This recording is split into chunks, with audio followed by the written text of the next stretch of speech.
The most important thing I have learned in U.S. history, 1877 to present, is the culture and traditions of the Lenape Native Americans. Schools in America are known to only teach about the surface level of the Native Americans, leaving out their way of life and beliefs. When I think back to my public education throughout the years, we were taught about the European colonizers' quote-unquote friendly interactions with some of the native tribes, specifically on Thanksgiving.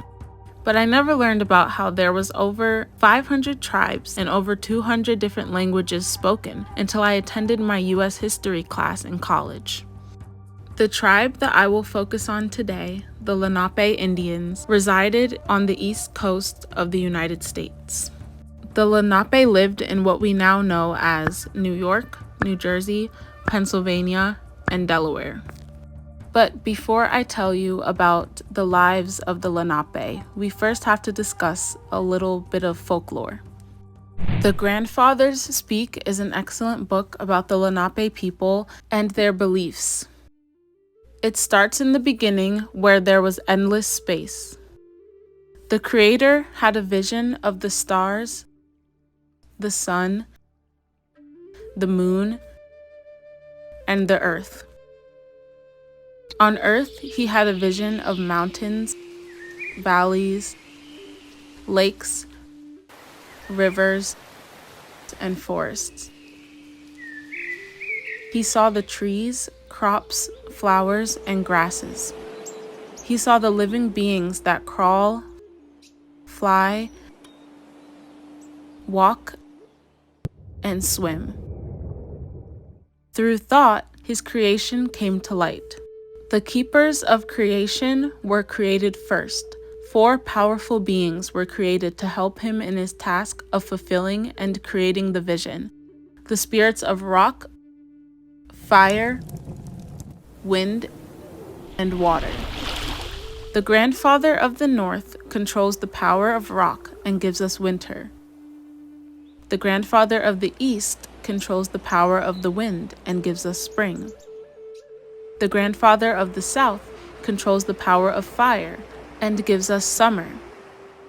The grandfather in the west controls the power of water and gives us autumn. Father Sun gives us heat and light. Grandmother Moon gives her light as guidance to the humans. She gives fertility and reproduction. Humankind were created last. They were created with the power to dream. Based on archaeological evidence, it is believed that the Lenape were around and thriving for centuries before European colonization. They commonly resided in tight-knit groups along creeks and rivers. They relied on farming and hunting for food, but commonly had to relocate when the soil lost fertility due to overuse. For temporary shelter, they built teepees, but for a more permanent shelter, they built wigwams, which are sturdy structures made of tree bark and branches. They built these structures along the rivers and creeks. According to skeletal analysis, the Lenape people commonly had high cheekbones, darker skin, oval face shapes, and broad shoulders. In order to keep their hair and skin moisturized, the men and women used bear grease. The women wore wraparound skirts during the summer and spring season, while the men wore breechcloths, but both men and women wore fur coats during winter season. Women and young girls wore beautiful tribal jewelry made from stones, beads, animal teeth, claws, and shells. Men and women married very young.